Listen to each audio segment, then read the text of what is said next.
இன்றைக்கு உலாவிக் கொண்டிருக்கிறது. கொடுக்கப்பட்டிருக்கிற பரிசு இரவு முழுவதும் நான் தூங்கவில்லை என்பதை நான் இந்த நேரத்தில் தெரிவித்துக் கொள்கிறேன்.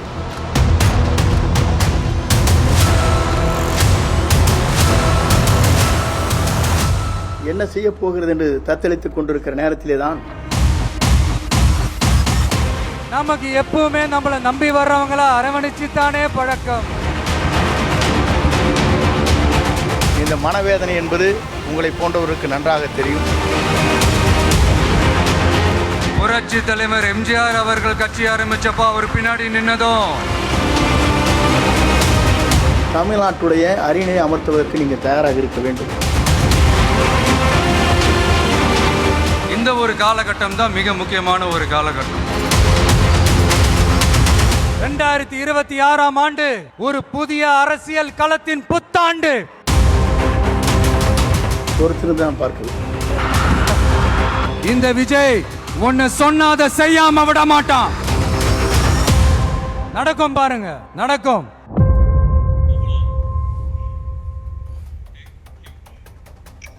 இப்போ நம்ம ஆர்டிஎக்ஸ் எழுந்திருக்கிற 4வது பெருங்கேள்வி பார்த்துட்டு நம்ம விவாதத்தை தொடரலாம். ஆர்டிஎக்ஸ் எழுந்திருக்கிற பெருங்கேள்வி: செங்கோட்டையனின் வருகை தாவேகாவிற்கு பலன் தருமா? இப்போ நம்ம அது தொடர்பாக தான் விவாதிச்சுட்டு இருக்கோம். நீங்க இப்போ புசி ஆனந்த் பற்றி சொல்லிட்டு இருந்தீங்க, நீங்க சொல்லுங்க. இல்ல, புசி ஆனந்த் விஜய்க்கு விசுவாசமானவர். அதன் அடிப்படையில் தாவேகாவுக்கு பொதுச்செயலாளராக போட்டிருக்காங்களே தவிர, ஒரு தமிழ்நாட்டோட மூலை முடுக்கெல்லாம் ஜியோகிராஃபிக்கலாக அரசியலை தெரிஞ்சு, ஐடியாலஜிக்கலாக அரசியல் தெரிஞ்சு தீர்க்கமான முடிவுகள் எடுக்கிறதுக்கான வாய்ப்பு இருக்கிற நபரா, அதற்கான ஆளுமையாக புசி ஆனந்த் அங்கே பொசிஷன் பண்ணியிருக்காங்களா அப்படிங்கிறது எனக்கு தெரியல. விஜய் கூடவே இருக்கார், ரொம்ப வருஷமாக கூடவே இருக்கிறாரு, நம்பிக்கைக்குரிய ஒரு நபர். கட்சி ஆரம்பிக்கிற போது அவர் மாதிரி ஒரு ஆளுக்கு சரியான பொறுப்பு கொடுக்க வேண்டியது விஜயனுடைய பொறுப்பு, அதை சரியாக செஞ்சிருக்காரு. ஆனால் செங்கோட்டையன், இப்போ நான் செங்கோட்டையன் மட்டும் இங்கே பிரச்சனை இல்லை சார். செங்கோட்டையனுக்கு அடுத்து அதிமுகவில் இருக்கிற செங்கோட்டையனுடைய ஆதரவாளர்கள் வருவாங்க. இன்னும் சொல்ல போனால் அடுத்த 3 மாதங்களில் அதிமுகவுடைய பல பிரிவுகள் பல கட்சிகள்ல இருந்து தாவேக்கால இணைய இருக்கிறான். இந்த வர்ற இந்த எல்லா கட்சியினரையும் எப்படி அவங்க அக்காமடேட் பண்ண போறாங்க, எப்படி அக்காமடேட் பண்ண போறாங்க, என்ன பொறுப்பு கொடுக்க போறாங்க?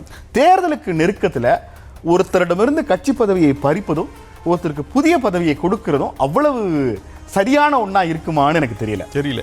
இப்போ நீங்க இந்த மேற்கு மாவட்டத்தில் தான், கொங்கு மண்டலத்தில் தான் இப்போ செங்கோட்டையனும் அவரது ஆதரவாளர்களும் இந்த கொங்கு மண்டலத்தில். ஆனால் இன்னொன்று சார், செங்கோட்டையன் கொங்கு மண்டலத்தை சேர்ந்தவர் தானே தவிர அவர் வெறும் கொங்கு மண்டலத்துக்கான ஆளாக மட்டும் பார்க்க முடியாது. தமிழ்நாடு முழுக்க ஒவ்வொரு ஒன்றியத்திலும், ஊராட்சி ஒன்றியத்திலையும் அதிமுகவில் யார் இருக்காங்கங்கிற பேரை பெர்ஃபெக்டாக தெரிஞ்சு வச்சிருக்கிற நபர். அது மனப்பாடம் பண்ணுறதுலாம் இல்லை, அவருடைய டிராவலில் தமிழ்நாட்டோட மூலை முடுக்க அதிமுக வரைக்கும் ஊடுருவி இருக்க ஒரு நபர். அது தனக்கான காரியமா, தனக்கான ஆளுமையா, பணமா அவர் பயன்படுத்திக்கலைங்கிறது வேற விஷயம். ஆனால் அவர் வெறும் கொங்கு மண்டலத்துக்கு மட்டும் அவர் பார்க்க வேணாம், ஒரு ஹோலோவா தமிழ்நாடு அவர் இருக்கிறவர். இப்போ விஜய் பேசும் பொழுது என்ன சொன்னார்னா, இப்போ இந்த இதில் காஞ்சிபுரம் மாவட்டத்தில் கரிகாலன் வைத்த குறி தப்பாது, குறி தப்பும் என்றால் குறியே வைக்க மாட்டேன் என்று அவர் சொன்னார். அது கலைஞர் வசனம். அது விஜய் அதை யாரும் அவருக்கு சொன்னாங்களா? மர்மயோகி படத்துல எம்ஜிஆர் பேசின வசனம்னு அவர் சொன்னார். ஆனா எழுதுனவர் யாரு? கலைஞர். அப்போ விஜயை பொறுத்தவரையில வச்ச குறி தப்பக்கூடாது என்பதான் அவருடைய நோக்கமாக இருக்குன்னு அவர் அங்க சொல்றார். அப்ப வச்ச குறி தப்பக்கூடாதுன்னா திமுகவை வீழ்த்த வேண்டும், தாங்கள் ஆட்சி பொறுப்புக்கு வர வேண்டும் என்பதான் அவங்களுடைய நோக்கம். இப்போ அவங்களுக்கு மிகப்பெரிய இடைஞ்சலாக இருக்கிறது, அவங்களுடைய அடுத்த கட்ட நகர்வுகளுக்கு மிகப்பெரிய இடைஞ்சலாக இருப்பது விஜய்க்கு அடுத்த கட்டத்தில் இருப்பவர்கள் தான் சொல்றாங்க. ஏன்னா அவர்களும் விஜயை போலவே போதிய அரசியல் அனுபவம் இல்லாதவர்கள், அறிவாளிகளா இருக்கலாம், நான் அதெல்லாம் மறுக்கல. நான் அவங்க விவரம் இருக்கு. அப்போ அப்படிப்பட்ட ஒருவர் தேவைப்படுகிறார். இப்ப இதுல இன்னொரு முக்கியமான விஷயம் இருக்கு. செங்கோட்டையன் போய் தாவேகாவில் இணைகிறார்ல, இந்த அரசியல் விளையாட்டுல கோப்பை நிரம்பி வெளிவதற்கான கடைசி துளி தான் செங்கோட்டையன். ஏற்கனவே கோப்பையை நிரப்பி கொண்டிருந்தவர்கள் யாரு தெரியுமா? டிடிவி தினகரன், ஓ பன்னீர்செல்வம், இவங்கெல்லாம் தான். ஏன் நம்ம இப்படி சொல்றோம் அப்படின்னு பாத்தீங்கன்னா, டிடிவி தினகரன் இதுவரை விஜய் குறைத்து மதிப்பிட்டு ஒரு வார்த்தை கூட அவர் சொல்லவில்லை. ரொம்ப கவனமா இருக்கார். நாங்க கூட்டணிக்கு போறோம்னு அர்த்தம் கிடையாதுங்க. ஆனா பாத்தீங்கன்னா தாவேகா நிச்சயமா அந்த களத்துல ஒரு பெரிய சவாலா திமுக கூட்டணி அமையும்னு அவர் சொல்றார். அப்போ டிடிவி தினகரன் தொடர்ச்சியா அந்த கோப்பையை நிரப்பிக் கொண்டே இருக்கிறார். ஓ பன்னீர்செல்வத்தை பொறுத்தவரையில எடப்பாடி பழனிசாமி இவர் வந்து குட்டிக்கரணை அடிச்சாலும் சரி, தலைகீழாக நின்றால் அதிமுக ஒருபோதும் சேர்க்க மாட்டாருங்க ஓ பன்னீர்செல்வத்தை. அது அவருக்கு நல்லா தெரியும். அப்ப அதிமுக தொண்டர்கள் உரிமை மீட்பு கழகம்னு ஒரு கட்சி டிசம்பர் 15 சொல்லியிருக்கிறார்ல, அப்ப தொடங்குறாருன்னு வச்சுங்களேன். அந்த கட்சி யாரு கூட போய் கூட்டணி அமைக்க முடியும் அப்படின்னா அதுவும் தாவேக்காவோட தான். அப்ப இந்த கோப்பையை தேசிய ஜனநாயக கூட்டணிக்குள்ள உள் ஒதுக்கீடுலாம் போலாம்ல? இல்ல போலாம். ஓபிஎஸ் அதிமுக இணைக்கிறதுக்கு எடப்பாடிக்கு விருப்பம் இல்ல. ஆனா தேசிய ஜனநாயக கூட்டணியில இருக்கலாம் இருக்குல்ல. அதான் நான் சொல்ல வரேன். அப்ப இந்த கோப்பையை நிரப்பி கொண்டிருந்தவங்க இவங்க தான். இப்ப கடைசி துளி தான் செங்கோட்டை. நான் எதுக்கு இந்த கடைசி துளி நான் சொல்றேன்னா, விஜய்க்கும் இந்த டிடிவி தினகரன், ஓ பன்னீர்செல்வம் போன்றவர்களுக்குமான பாலம்னு இருக்காங்கல்ல, அது அங்க இல்ல. ஓகே, அந்த பிரிட்ஜ் இல்ல. விஜய் வந்து உங்களால் ஆக்சஸ் பண்ண முடியாதுங்க. விஜய் எல்லாரையும் போல நீங்க எல்லா நேரமும் ஆக்சஸ் பண்ணிட முடியாது. ஏன்னா அவருடைய ஸ்டேச்சருங்கிறது வேற. அவர் ஒரு மிகப்பெரிய நட்சத்திர அந்தஸ்து கொண்டவர். அவருடைய வாழ்க்கை முறை ஒரு அமைதியானவர், இப்படியெல்லாம் இருக்கு. அவர் வந்து ஒரு இன்ட்ரோவர்ட் என்று கூட அவரை சொல்லுவாங்க, பெரிய அளவில் வந்து அப்படி. ஆனா அப்போ இந்த கூட்டணிகள் திகையணும், பேச்சுவார்த்தை நடக்கணும். ஆனா நடுவில் வந்து பாலமே இல்லை அப்படிங்கிற நிலையில செங்கோட்டையன் வந்து அதற்கான பாலமாக செயல்பட வாய்ப்பு இருக்கு. ரொம்ப நல்ல பாயிண்ட் முன் வச்சிருக்கீங்க. இந்த என்டையர் செங்கோட்டையன் எபிசோட்லயே தாவேக்காவை அணுகுவது, மற்ற கட்சிகள் தலைவர்கள் அணுகுவதற்கான ஒரு மிகப்பெரிய மையப்புள்ளியாக, பாலமாக செங்கோட்டை. நல்ல அப்சர்வேஷன். அப்போ இவங்களோட பேசுறதுக்கு இவர் தான் உகப்பானவராக இருப்பார். டிடிவி தினகரனோட அவரால் எளிதாக பேச முடியும், ஓ பன்னீர்செல்வத்தோட அவரால் எளிதாக பேச முடியும். இப்ப இது போன்ற கட்சிகளோட எடப்பாடி கூட பேச முடியும். எடப்பாடி கூட வேற ஒரு மாதிரி அவர் பேசுவாருன்னு நினைக்கிறேன். அப்போ இப்படி இருக்கக்கூடிய சூழல்ல இப்போ இந்த வருகை தாவேக்காவிற்கு எவ்வளவு பெரிய பலன்னு பாருங்க. நீங்க மாவட்ட அளவில் அல்லது வட்டார அளவில் இருக்கிற நிர்வாகிகளை மாற்றுவது குறித்து விஜய் இப்பொழுது கவலைப்படுவாரா, அல்லது வச்ச குறி தப்பக்கூடாது என்கிற அடிப்படையில் அந்த இலக்கை எட்டுவதற்கு செங்கோட்டையன் உதவுவார் என்று கருதும் பொழுது அவரை கட்சிக்குள்ள சேர்ப்பதற்கு முயற்சி செய்வார். அப்ப இந்த ரெண்டு வெயிட்டேஜ், அவர் உண்மையிலேயே ஒரு உறுப்பினர் கார்டு வாங்கி தொண்டரா இணையறாரு, அப்புறம் போஸ்டிங் போடுறாங்களாங்கிறதே எனக்கு இப்போ வரைக்கும் சந்தேகம் தான். அது இருக்கு, ப்ரொவைடட் தான் நம்ம பேசல. அவர் கரவேட்டியை கழட்டிட்டார், அதிமுக கரவேட்டியை கழட்டிட்டாரு, தாவேக்கா கரவேட்டியை கட்டுவாராங்கிறதுல எனக்கு ஒரு சந்தேகம் இருக்கு. ஏன்னா இப்ப நீ நாளைக்கு இணைப்பு விழா அறிவிப்பு இருக்குன்னு சொல்றாங்க. திரும்பவும் மீண்டும் அது தகவல் வெற்றி கழகம்ங்கிறதுனால நம்ம தகவலாத்தான் அதை சொல்ல வேண்டி இருக்கிறது. நாளைக்கு காட்சிகள் கூட மாறலாம். அப்போ நமக்கு மூன்றாவதாக இன்னொரு பெருங்கேள்வி இருக்கு. அந்த பெருங்கேள்வியை பார்த்து நம்ம விவாதிக்கலாம். அந்த மூன்றாவது கேள்வி, திமுக எதிர்ப்பு என்ற புள்ளியில் இருப்பதே தமக்கு பாதுகாப்பானது என கருதுகிறாரா செங்கோட்டையன்? இப்போ நம்ம ஏன் இந்த கேள்விக்குள்ள போறோம்னா, இப்ப நம்ம விவாதத்தினுடைய தொடர்ச்சி வந்து அதுதான். இப்போ வந்து திமுக இல்ல, இப்ப விலகிட்டாரு. நீங்க சொல்லுங்களேன், அவர் திமுக எதிர்த்தாரா? எதிர்க்கவே இல்லை. அப்போ ஊகங்கள் அங்கிருந்தா வருது. இப்ப கூட நீங்க வந்து பாத்தீங்கன்னா அப்படிப்பட்ட ஒரு ஊகத்திற்கு இடம் இல்லை நீங்க சொல்லிடவே முடியாது, ரூல் அவுட் பண்ணிடவே நீங்க முடியாது. விஜய் கூட போய் பேசியிருக்கிறாங்க. பேசுனதுல பேரம் படிஞ்சா, கூட்டணி தகஞ்சிச்சா, போய் சேருவாரா என்பதெல்லாம் நாளைக்கு தான் தெரியும். அது நிலைமை மாறக்கூட இருக்கலாம். ஏன்னா இவர் என்ன டிமாண்ட் பண்ணாரு, அவங்க என்ன சொன்னாங்க, இதெல்லாம் நமக்கு தெரியவே தெரியாது. அப்போ அவருக்கு இருக்கிற இன்னொரு ஆப்ஷன் என்ன? ஒன்று, அவர் பாஜகவில் போய் சேரலாம். அவர் பாஜகவில் போய் சேருவாரா என்பது போல நமக்கு தெரியவில்லை. சேர்றதுன்னா அவர் முன்னே அதை செஞ்சிருக்கலாம், பாஜகவும் அதை செஞ்சிருப்பாங்க. அப்போ அவர் அங்கே சேர மாட்டார். அப்போ இன்னொரு வாய்ப்பு என்னன்னா திமுகன்னு சொல்றாங்க. ஏன்னா திமுக மேற்கு மண்டலத்தில் வலுப்படுத்துவதற்கான எல்லா வாய்ப்புகளையுமே அவங்க வந்து பயன்படுத்தி கொள்கிறார்கள் என்றெல்லாம் சொல்லப்படுகிறது. இப்போ இவர் ரிசைன் பண்ண போனப்போ கூட அங்கே ஒரு முக்கியமான திமுகவினுடைய ஒரு முக்கிய புள்ளியோட ஒரு பேசினதாகவும் சொல்றாங்க. அப்போ திமுகவுக்கு அவர் போவாரா என்கிற ஒரு கேள்வி இருக்கு. அப்போ அந்த கேள்வியிலிருந்து தான் நமக்கு இந்த புள்ளி இருக்குது. ஏன்னா அதிமுகவை பொறுத்தவரையில் அதுக்கு இருக்கிற ஒரே ஒரு அடிப்படை கொள்கை என்னன்னா திமுக எதிர்ப்பு தான். இந்த திமுக எதிர்ப்பு என்பதை கைவிட்டுட்டாங்கன்னு சொன்னாலே அவங்க அந்த அதிமுக அடையாளத்தை இழந்து விடுகிறார். இப்போ விஜய் கூட இவர் பேசியிருக்கிறார். விஜயை பொறுத்தவரையில அந்த இடத்தை தான் அவர் கைப்பற்ற நினைக்கிறார். என்னன்னா திமுக எதிர்ப்பு என்கிற அந்த அதிமுகவின் அடிப்படையை வந்து தான் வரித்துக் கொள்வதற்கு அவர் முயற்சிக்கிறார். தாவேக்காவை அவங்க என்ன வேணாலும் சொல்லிக்கலாம், ஒரே ஒரு விஷயம் தான், திமுக எதிர்ப்பு, திமுகவை நாங்கள் எதிர்க்கிறோம். அப்போ இங்கே தான் இப்போ விஜய் இவர் செங்கோட்டையன் போயிருக்கிறார் என்று சொல்லும் பொழுது இந்த திமுக எதிர்ப்பு என்கிற அந்த நிலைப்பாட்டை அவங்களுக்குள்ள ஒரு சுமூகமான உறவு இருக்கலாம், அவங்க சந்திக்கலாம், அதெல்லாம் இருந்தாலும் கூட அரசியல் ரீதியாக இப்படிப்பட்ட ஒரு நிலையத்தை அவர் கைக்கொள்வார். எனவே அவர் தாவேக்காவில் தான் போய் இணைவார்னு நம்ம கருதத்தன முடியும். திமுகவுக்கு செங்கோட்டையன் போறதுல நிறைய சிக்கல்கள் இருக்கு. உண்மையிலேயே மேற்கு மண்டலத்தில் திமுகவுக்கு தலைவர்கள் இல்லை நம்ம திரும்ப திரும்ப சொல்லிட்டு இருந்தாலும், செந்தில் பாலாஜிக்கு திமுகவில் கொடுக்கப்பட்டிருக்கிற முக்கியத்துவம் மொத்த மேற்கு மண்டலத்துக்குமான ஜவாப்தாரியா அவர் இருக்கிறார். நீங்க செந்தில் பாலாஜி இருக்கிற இடத்துல, முத்துசாமி இருக்கிற இடத்துல செங்கோட்டையன் திமுகவுக்கு போவது என்பது இரு தரப்புக்குமே அண்ட்ரஸ்ட் தான் உருவாக்கும். செங்கோட்டையன் திமுகவுக்கு போகாமல் இருப்பதும் தாவேக்காவுக்கு போனதுன்னு முடிவெடுத்ததும் ஒரு நல்ல ஸ்மார்ட் மூவ் ஆக்சுவலா. எங்க பிடிச்சீங்க இந்த ஜவாப்தாரின்னு ஒரு வார்த்தையை? நான் ஒரு கடையில பார்த்தேன், வாகனங்கள் உங்க சொந்த பொறுப்பு நிறுத்திங்க, நாங்கள் ஜவாப்தாரி அல்ல. இல்ல அது நீங்க நல்லா கவனிச்சீங்கன்னா அவர் கரூர் ஆளு செந்தில் பாலாஜி. ஆனா கோயம்புத்தூர் வரைக்கும் அவரோட கரங்கள் நீளுது. அந்த என்டையர் ஸ்ட்ரெச்சே அவர் கையில வச்சிருக்காரு. ஒவ்வொரு தொகுதிக்கும் மாவட்ட செயலாளர் இருக்காங்க, பொறுப்பாளர் இருக்காங்க. ஆனா இன்னமும் செந்தில் பாலாஜியினுடைய முகமா தான் இருக்கு. செந்தில் பாலாஜி வந்து செங்கோட்டையனுக்கு ஜூனியர். இன்னைக்கு திமுகல செந்தில் பாலாஜி கொடுக்கப்படுகிற முக்கியத்துவத்தை பார்க்கிற போது செங்கோட்டையனுக்கு போறதுக்கு கொஞ்சம் யோசிச்சிருப்பாரு.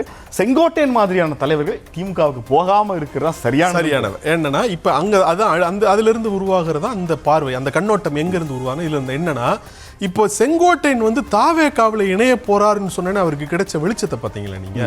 அந்த வெளிச்சமும் ஊகங்களும் அது பற்றிய விவாதங்களும் வந்து ரொம்ப பெரும் வீச்சாக இருக்கிறது. தாவேகாவுக்கு அது ஒரு பெரிய பலம் என்று தாவேகா தொண்டர்கள் கூட அதை வரவேற்கிறாங்க என்றால் சொல்ல. இந்த பர்செப்ஷன் இருக்கு பாருங்க. ஒருவேளை இவர் திமுகவுக்கு போவதாக முடிவு செய்திருந்தார் என்று சொன்னால் இந்த தோற்றம் அவருக்கு கிடைத்திருக்கும் என்பது மிகப்பெரிய சந்தேகம். வாய்ப்பில்லை. ஏன்னா இவருக்கு முன்னாடி திமுகவுக்கு போனவங்க போவாங்க, முதலமைச்சரை பார்ப்பாங்க, கை கொடுப்பாங்க, அதோட அவ்வளவுதான். அதன் பிறகு அவங்க வந்து மேலெழுவதற்கான எந்த வாய்ப்புகளும் இருப்பதாக நமக்கு தெரியவில்லை. அப்போ செங்கோட்டையனை பொறுத்தவரையில் அவர் வந்து ஒரு சுய ஆதாய அரசியல்வாதி என்ற பெயர் இப்ப அவருக்கு உருவாயிருக்கு. அப்ப ஏன்னா கோபிச்செட்டிப்பாளையமே தன்னை கைவிட்டு போய் விடுமோ என்ற கருத்துல தான் அவர் இப்படி செய்யறாருன்னு சொல்லும் பொழுது திமுகவுக்கு போனா இவ்வளவு பெரிய எதிர்பார்ப்பு கோபிச்செட்டிப்பாளையத்துக்காகலாம் அவர் யோசிப்பாருன்னு எனக்கு தோணல. அது அவர் ரொம்ப சாதாரணமா ஜெயிப்பாரு. அப்போ என்னன்னா இப்ப தாவேகாவுக்கு போனா தான் நமக்கு இவ்வளவு பெரிய புகழ் வெளிச்சம் கிடைக்கும் என்று கருதும் பொழுது அவர் தாவேகாவுக்கு போறதுக்கான அந்த வாய்ப்பு இருக்குன்னு தான் நம்ம பாக்குறோம். இப்ப நம்ம ரெண்டாவது அடுத்த ஊடுருவும் சங்கிகள் விஜய்க்கு திருமா எச்சரிக்கை. ஏன் இப்படி ஒரு தலைப்பு எடுத்திருக்கிறோம் என்பது தொடர்பான ஒரு தொகுப்பை முதல்ல பார்த்துடலாம். ஆர்டிஎக்ஸ் தொகுப்பு.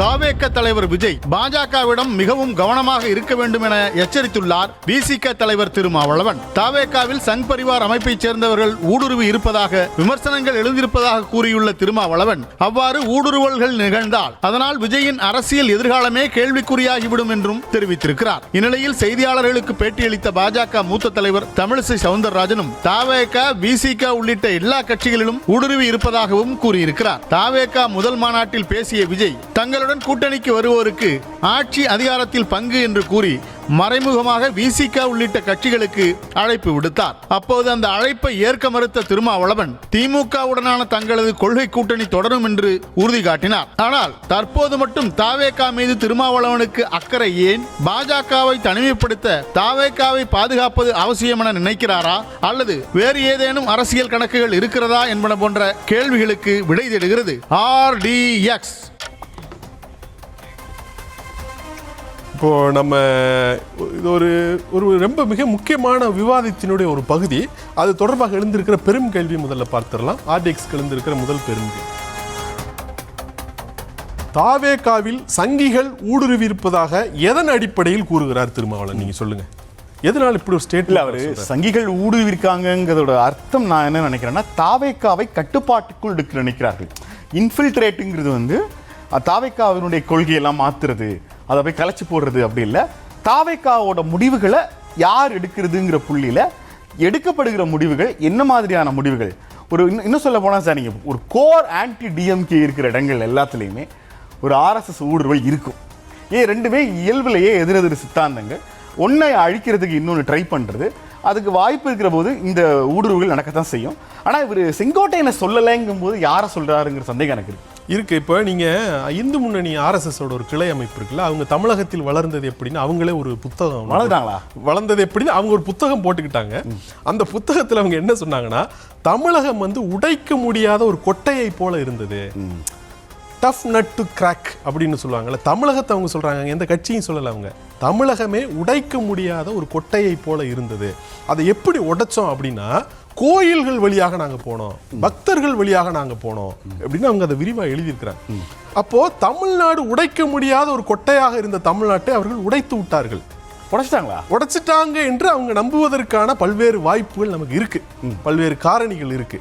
ஆனாலும் கூட தமிழகத்தை அவங்க அரசியல் ரீதியாக கைப்பற்றுவதற்கு இடைஞ்சலாக இருப்பது யார்?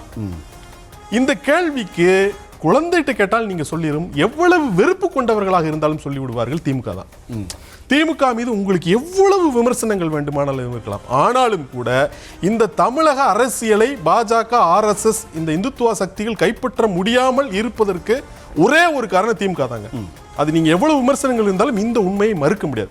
அப்போ அந்த திமுகவை வீழ்த்துவதற்கு அவர்கள் என்ன வேணாலும் செய்வாங்க என்று ஒரு பேச்சு இருக்குது.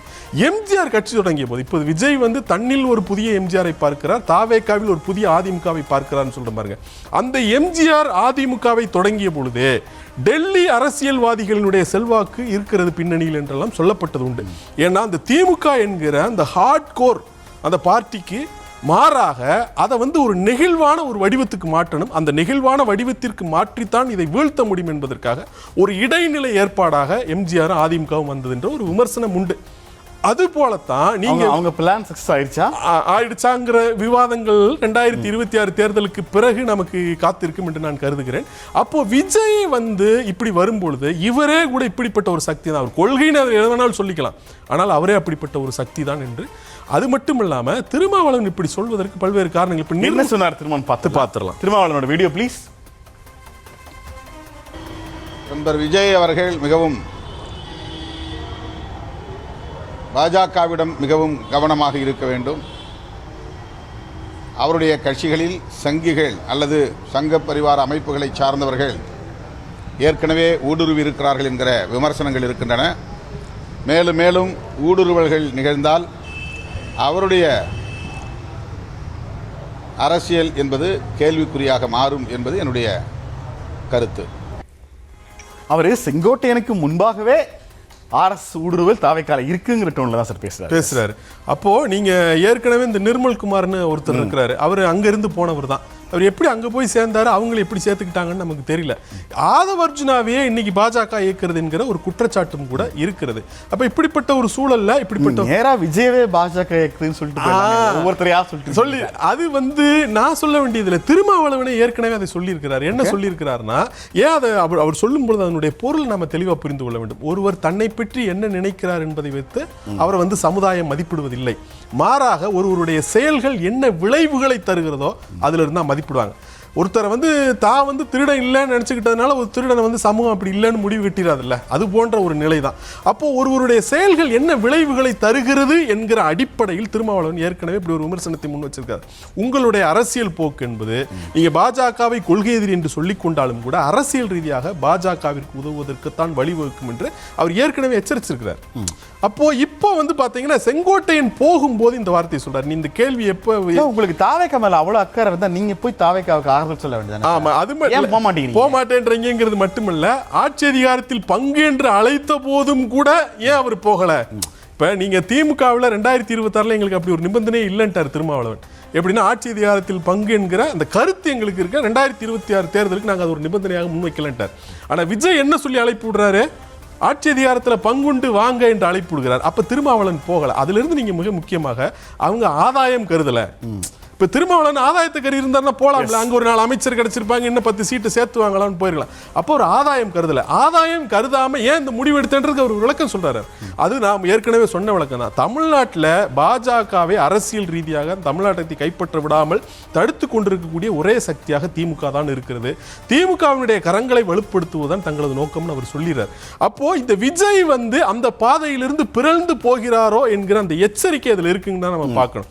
இப்போ நீங்க அப்படி சொல்லும் பொழுது இப்ப ஏற்கனவே இல்ல 2வது கேள்விக்கு போறதுக்கு முன்னாடி இவர் இப்படி ஊடுருவல் இருக்குன்னு சொன்னதுக்கு தமிழிசை சவுந்தரராஜன் சொல்லியிருந்தாங்க. ஆமாங்க, நாங்க ஊடுருவி தான் இருக்கோம் என்பது போல சொல்லியிருந்தாங்க. முதல்ல அந்த பேட்டியை பார்த்துடலாம். காற்று புகாத இடத்திலும் கூட RSS அந்த தமிழிசையோட பேட்டியை போடுங்களேன். என்று திருமாவளவன் இன்னொன்றையும் சொல்லி இருக்கிறார். தாவேகாவை எச்சரித்து இருக்கிறார். ஏனென்றால் சங்கிகள் ஊடுருவி விட்டார்கள், உங்கள் கட்சியில் சங்கிகள் ஊடுருவி விட்டார்கள், அதனால் எச்சரிக்கையாக இருங்களாம். சங்கிகள் எல்லா இடத்திலும் தான் ஊடுருவி இருக்கிறார்கள். இன்னும் சொல்ல போனா உங்க கட்சிக்குள்ளேயே சங்கிகள் ஊடுருவி கொண்டுதான் இருக்கிறார்கள். ஏனென்றால் யாரெல்லாம் இந்த கலாச்சாரத்தை மதிக்கிறார்களோ, யாரெல்லாம் இந்த அரசியலமைப்பு சட்டத்தை வணங்குகிறார்களோ அவர்கள் எல்லாம் சங்கிகள் தான். ஆக நீங்கள் எனவே எச்சரிக்கையாக இருந்தாலும் இல்லாவிட்டாலும் எல்லா இடங்களிலும் சங்கிகளின் ஊடுருவல் இருக்கும்.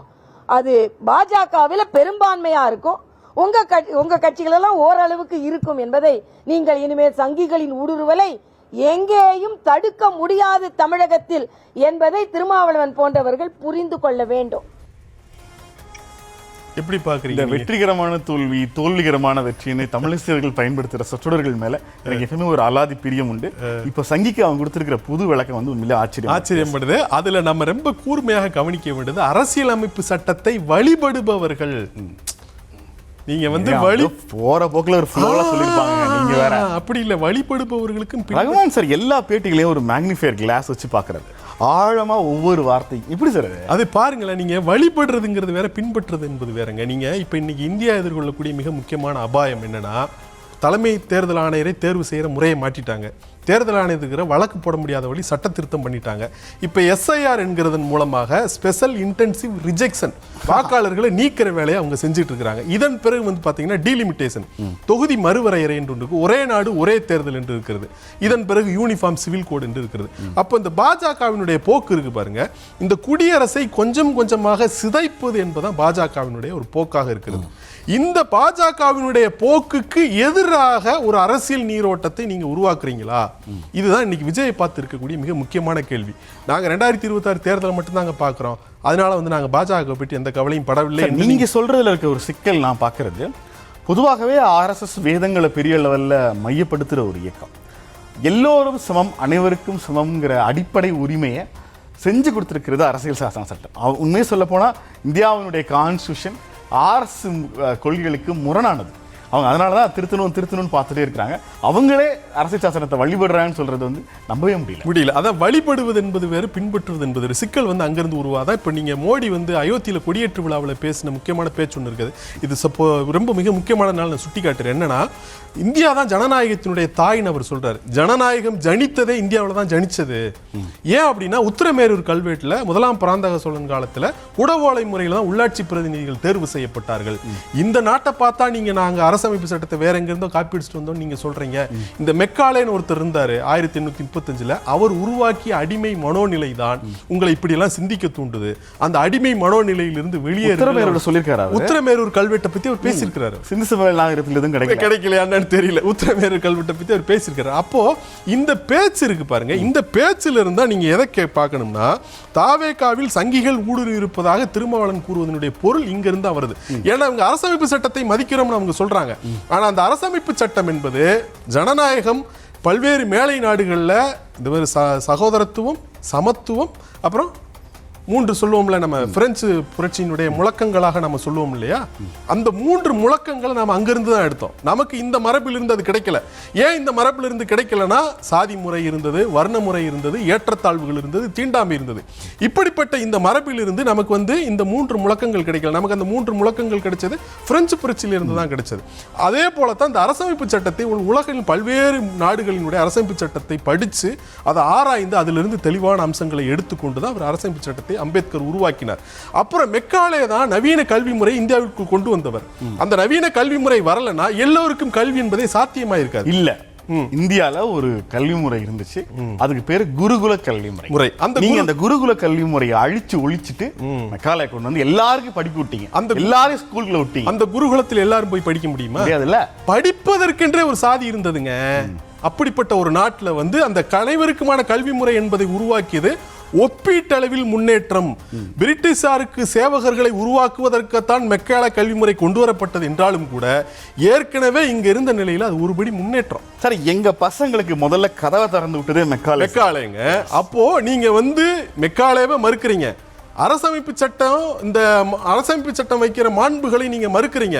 இந்த பிரெஞ்சு புரட்சி கொண்டு வந்த அந்த 3 முழக்கங்களை நீங்க ஏற்கிறவங்களாம் சந்தேகமா இருக்குது. ஆனா அவங்க என்ன சொல்றாங்க அப்படின்னா, அவங்க அரசமைப்பு சட்டத்தை வழிபடுவதாக அவர்கள் சொல்கிறார்கள். அப்போ இந்த பாஜகவை நோக்கி எவ்வளவு எச்சரிக்கையாக இந்த விஜய் இருக்க வேண்டும் என்ற அடிப்படையில் தான் இந்த சங்கிகள் ஊடுருவல் இருக்கிறதா என்கிற அந்த ஒரு கேள்விக்குள்ளே அவர் போறாரு. இப்போ நம்ம அடுத்த பெருங்கேள்விக்குள்ள பாஜகவை தனிமைப்படுத்த தாவேகாவை பாதுகாப்பது அவசியம் என கருதுகிறாரா திருமாவளவன்? இது ரொம்ப சிக்கலான கேள்வி, நீங்க சொல்லுங்க. இல்லை, திருமாவளவன்ட்டு வந்து ஒரு தனித்துவமான குணம் இருக்கிறது. தமிழ்நாட்டினுடைய ஒரு மாதிரி தமிழ்நாட்டோட அரசியலை பார்த்து விட்டு அவர் தாவேகாவும் இல்லை அதிமுகவே காப்பாற்றணும்னு சொன்னவர். நீங்க திமுக அதிமுகங்கிற உரையாடல் இருக்கிற வரைக்கும் தான் வலதுசாரி சக்திகள் தமிழ்நாட்டுக்குள்ள நுழைய முடியாது. அதிமுகவை பாஜக கபலீகரம் செய்ய பார்க்கிறது, அதிமுகவை நம்ம காப்பாற்றணும். எனக்கு உண்மையிலேயே விசிகாங்கிற கட்சியை வைத்துக்கொண்டு திமுகவை தான் வந்து பாஜக வரவிடாமல் பண்ணுது, அதிமுகவை நம்ம பாதுகாக்கணும், தாவேகாவை பாதுகாக்கணும்னு ஒரு ஜனநாயக குரல், கிட்டத்தட்ட ஒரு போர்க்குரல் எல்லாருக்குமான ஒரு தலைவராக திருமாவளவன் அந்த சீட்டை முன்வைக்கிறார் தான் நினைக்கிறேன். ஆமா, கண்டிப்பா நீங்க வந்து இந்த தாவேகாவை பாதுகாப்பது அவசியம் என கருதுகிறாரா? இப்ப அந்த கேள்வி இருக்குல்ல, அது வந்து அந்த சொற்களை நம்ம ரொம்ப கவனமா பார்த்துக்கணும். இப்படின்னா தாவேகாவை விமர்சிக்கிறார். தாவேகாவினுடைய வருகை என்பது பாஜகவிற்கு ஒரு இணக்கமான அரசியல் நீரோட்டத்தை தமிழகத்தில் உருவாக்கிவிடக்கூடும். இன்னொன்று சார், தாவேகா வந்து ஒரு அரசியல் கட்சி மட்டும் இல்லை, பெரும்பாலும் இளைஞர்களால் நிரம்பி இருக்கிறனால அடுத்த தலைமுறைக்கான கட்சின்னு பார்க்கிற போது அந்த கட்சி ஒரு வலதுசாரி கட்டுப்பாட்டுக்குள்ள போயிடக்கூடாதுங்கிற பார்வையும் அவருக்கு இருக்கு. அப்படிப்பட்ட ஒரு சூழல்ல செங்கோட்டையன் போய் சேரும் பொழுது அவர் எச்சரிக்கிறார். இப்ப இந்த திருமாவளவனுடைய இந்த பேச்சு எப்பனா செய்தியாளருடைய கேள்வி அதுதான். செங்கோட்டையன் போய் தாவேகாவில சேர போறாரேன்னு சொல்றதுக்கு தான் அவர் இந்த பதில சொல்றாரு. என்னன்னா, ஏற்கனவே சங்கிகள் உங்க கட்சிக்குள்ள இருக்கிறாங்க, சங்கிகளினுடைய ஊடுருவல் தொடருது, நீங்க எச்சரிக்கையாக இருங்கள், இல்லைன்னா உங்க கட்சிக்கு அது ஊறு நேர்ந்து விடும் என்று சொல்கிறார். அப்போ செங்கோட்டையன் வந்து தாவேகாவில் போய் சேர்கிறார் என்றால் அவர் யாருடைய பிரதிநிதியாக அங்க போய் சேர்றாரு? தானே தன்னிச்சையாக ஒரு அரசியல் ரீதியாக அந்த முடிவு எடுத்து அவர் போறாரா, இல்ல டிடிவி தினகரன், ஓபிஎஸ் இவர்களது நன்மையை கருதி அங்க அவர் போறாரா, அல்லது பாஜகவினுடைய இயக்கி அதனுடைய அடிப்படையில் அவர் போறாரா என்கிற இந்த கேள்விகள் எல்லாம் இருக்கு. இந்த கேள்விகளுக்கெல்லாம் என்ன விடை என்பதை அடுத்தடுத்த நாட்களினுடைய நிகழ்ச்சிகள் நமக்கு காட்டும்னு நாம நம்பலாம்.